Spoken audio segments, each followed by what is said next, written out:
Shalom Chaverim. Today, Friday, we are going to be lighting the sixth candle of Hanukkah. So, in that light, we're going to be talking about Hanukkah.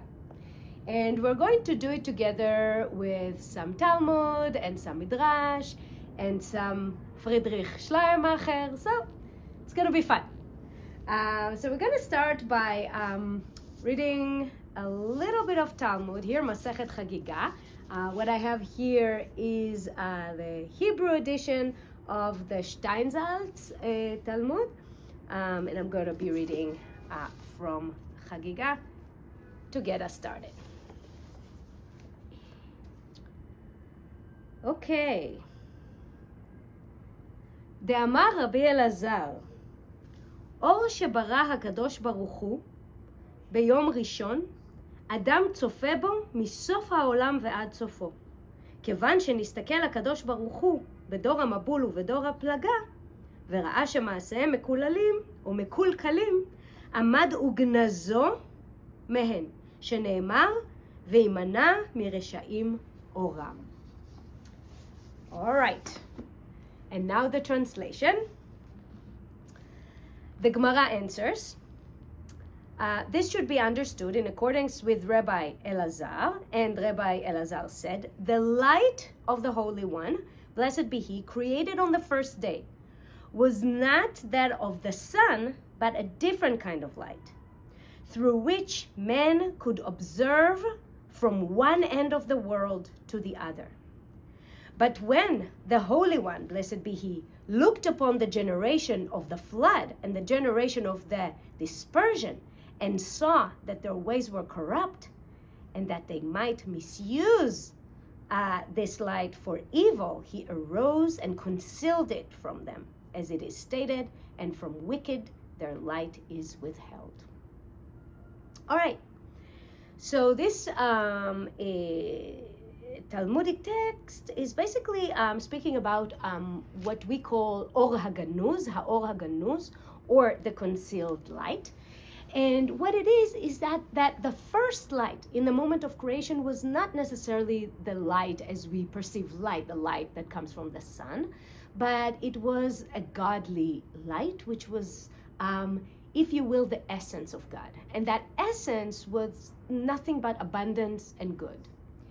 And according to Chagiga here, when God saw all the sins of the generation of Noah, He decided that essence, His essence, could be misused to do evil, so He concealed it. And in a process that we call tzimtzum, tzimtzum means contraction, so that essence of abundance and good is concealed, and it is our mission as human beings to reveal it once again, one fragment at a time. And the way we could reveal it, our tradition teaches us, is that actually every time we do a good deed, every time we engage in acts of justice and mercy, every time we are able to curb selfishness and pride and anger, we reveal another fragment of the Or HaGanuz, of that concealed light.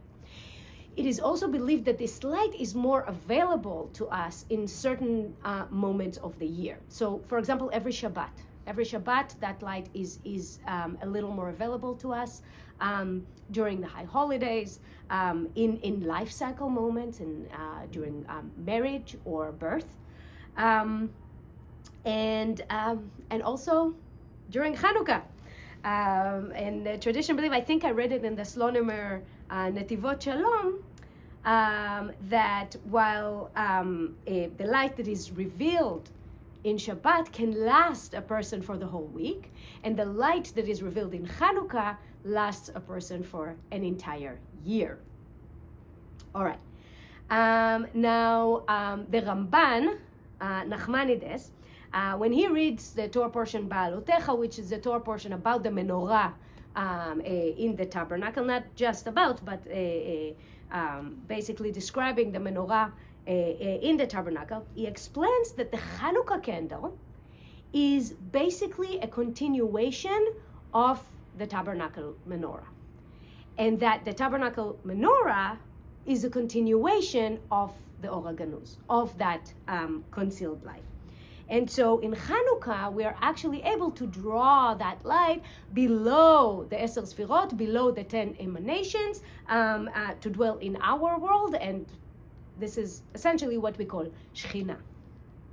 Okay, so after that forward, today, in honor of Hanukkah, I want to focus on how we can reveal the hidden or the concealed light, not only through acts of righteousness, but actually through studying.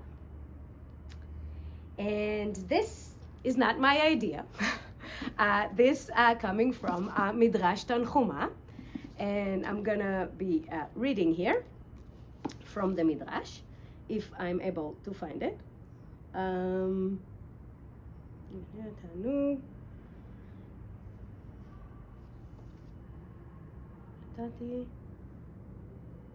Okay, there it is.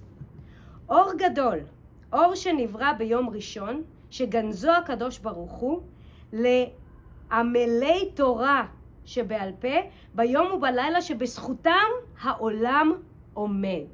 Okay, I'm going to translate it. It says, the great light alludes to the light created on the first day of creation, which the Holy One, blessed be He, reserved for those who devote themselves to study. In this case, the oral law, day and night.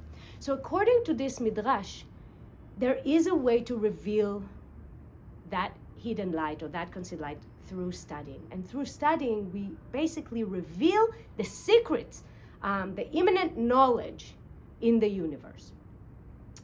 Now, the entire field of philosophy, if you think about it, is divided between thinkers that believe that knowledge is immanent to the universe and is being revealed or discovered, or between thinkers who believe that knowledge is invented or constructed by human beings. Okay? So if you think about math, for example, right? So us coming up with different equations, and I'm not a mathematician, do we reveal those fundamental truths by discovering them, or are we inventing them and creating our own rules? Classical thinkers like Plato and Aristotle belong to the first group, who believed that knowledge is being discovered or being revealed. Whereas from Immanuel Kant and forward, which will include the German idealists and the phenomenologists and the structuralists, they more belong to the second group, who believe that knowledge is being constructed, okay, or being invented. There are a few thinkers who sit in between, like Albert Einstein, that has a really sentence that I like, that he said in one of his lectures. And he says, as far as the laws of mathematics refer to reality, they are not certain. And as far as they are certain, they do not refer to reality. So that is basically an approach that falls somewhere in the middle. Now, what about us? What about Jewish tradition?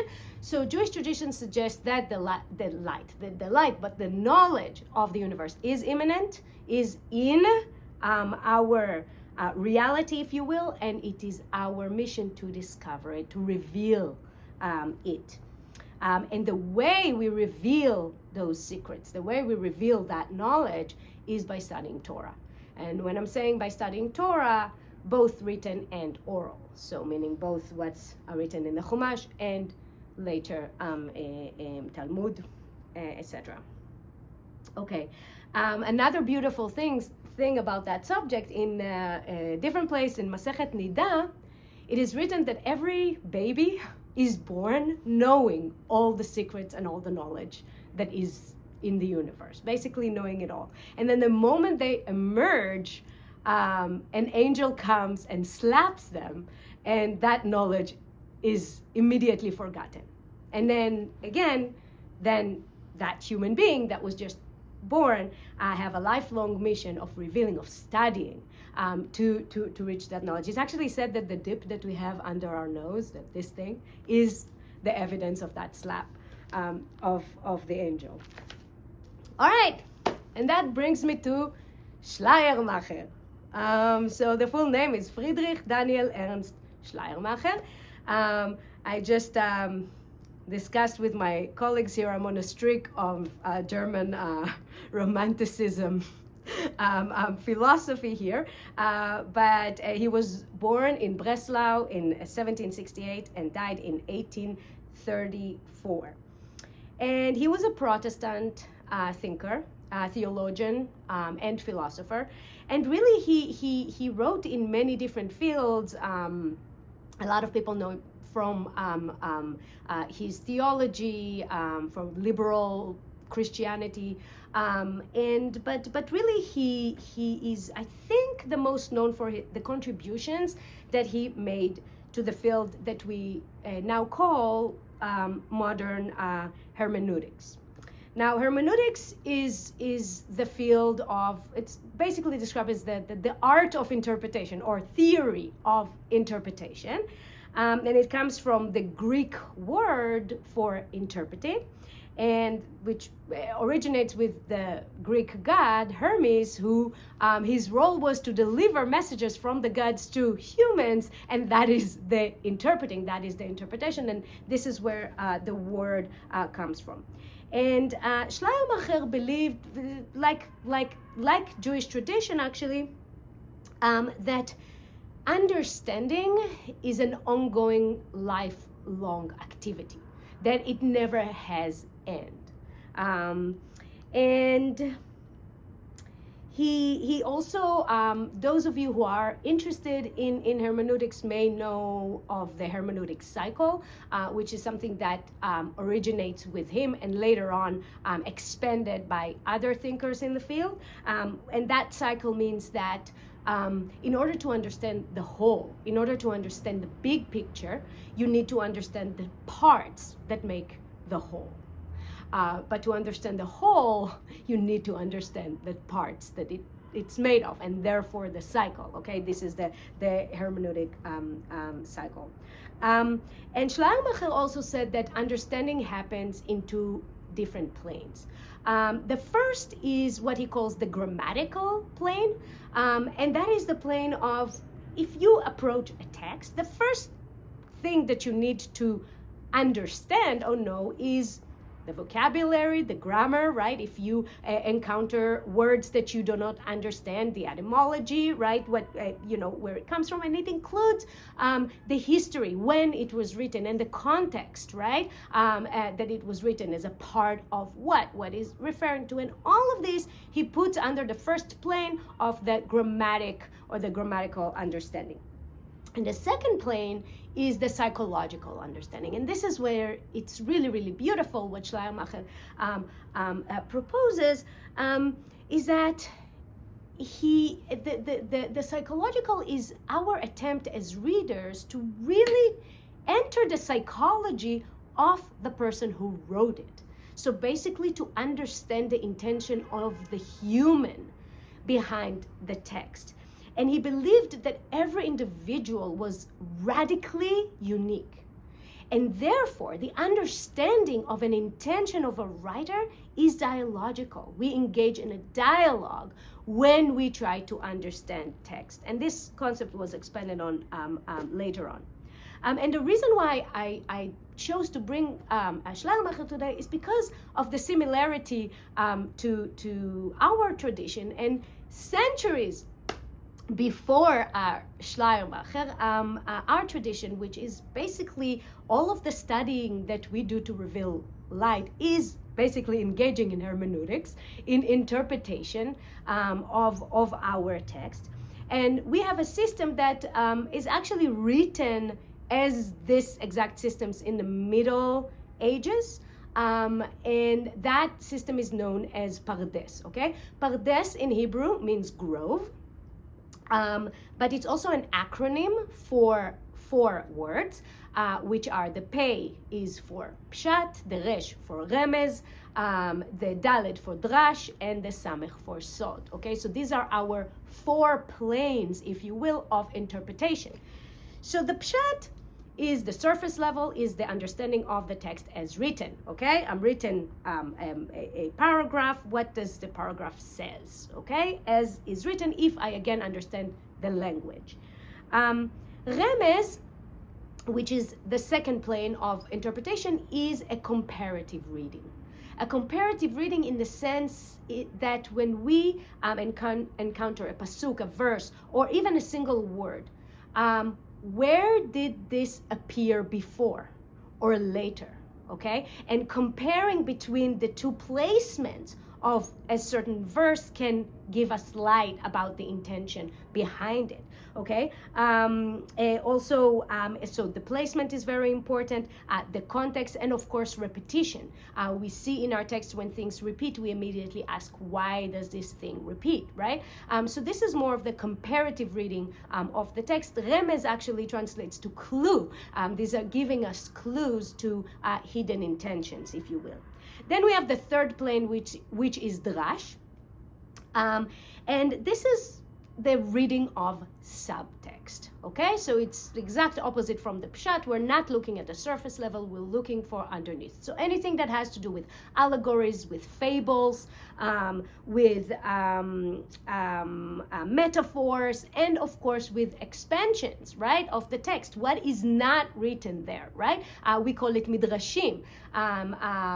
So sometimes added stories, but we know a lot from what is not written as well. So subtext reading, a reading that is an analytical, is the drash.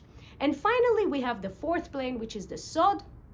And sod, which translates to secret, is basically understanding the language almost as deciphering a code, which gives us actual information about metaphysical questions. Basically, it gives us knowledge of the universe through actual, sometimes numerical values that are assigned to certain letters, and sometimes just structure or number of words in a given sentence is almost code to understand something else. Okay, and if you want to really think of Schleiermacher, that was so influential in this field, you think about his grammatical and psychological levels, and it's almost like his grammatical level is one way to say pshat and remez.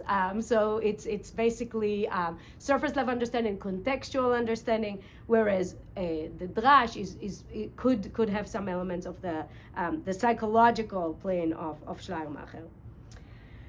And another thing that we can really see the similarity between Jewish tradition and Schleiermacher is the dialogical engagement with interpretation. So when we read our Talmud, basically what we are reading is we're reading dialogues. We're reading written dialogues, written debates between rabbis. And not only we're consuming the knowledge through the reading of actual dialogues, it is suggested that we study it together with at least one more person, what we call chevruta. So basically, we will have few perceptions, a few opinions on that one a text that we are reading.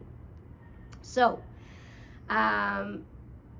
to sum it up, this is exactly the lifelong engagement that are talked about in our sources that will help us reveal light in the world.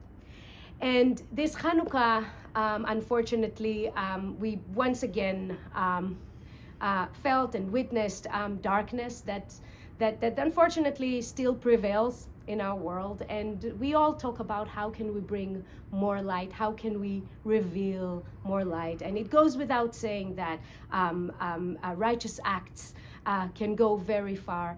But I wanted to wish for us, the community of philosophy on the parasha and the community of Der Nister, is that by actually taking the Torah, that we are engaging with ongoingly, again and again and again. We also can shine a light on other thinkers, and really thinkers anywhere on planet Earth. Together, and with every study we do, we can reveal more and more light. And I want to conclude with Proverbs saying, כי נר מצווה ותורה אור ודרך חיים תוכחות musar, which translates to, for this commandment is a lamp, this teaching is a light, and correction and instructions are the way of life. Shabbat Shalom and Chag Sameach.